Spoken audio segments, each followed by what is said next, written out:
दरिया खान में अफसोसनाक वाकया, तेज रफ्तार कार बेकाबू होकर थल कैनाल में गिर गई। हादसे में 4 अफराद जाँ बहक अफराद में मियां बीवी, साली और 3 साला बेटी शामिल। रिपोर्ट एम सईद बिशारती और आप देख रहे हैं आज तक।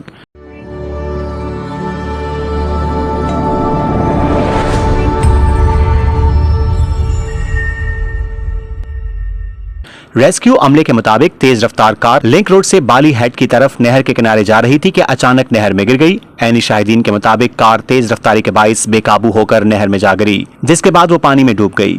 लवाहिकीन के मुताबिक कार में 4 लोग, 1 मर्द, 2 खवातीन और 1 बच्ची सवार थे। ऑन लोकेशन होते ही रेस्क्यू सर्च ऑपरेशन शुरू कर दिया गया। ताहाल कार और उसमें मौजूद अफराद का सुराग लगाने में रेस्क्यू 1122 बखर और रेस्क्यू 1122 सरगोदा की टीमें शामिल हैं। बाली हेड पर इंसिडेंट कमांड पोस्ट कायम कर दी गई है। रेस्क्यू ऑपरेशन में आज दूसरे रोज भी रेस्क्यू 1122 के गोताखोरों के साथ साथ रेस्क्यू स्काउट्स भी शाना बशाना हिस्सा ले रहे हैं, जो पानी में तलाश के अमल को तेज और मुअस्सर बनाने के लिए सरगर्म अमल हैं। रेस्क्यू ऑपरेशन की निगरानी district emergency officer engineer Ali Hasnain मौके पर ही मौजूद हैं। रेस्क्यू ऑपरेशन जदीद सोनार कैमरों, वाटर रेस्क्यू मेथड से जारी है।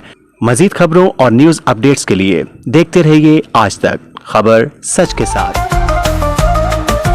आज तक न्यूज, खबर सच के साथ।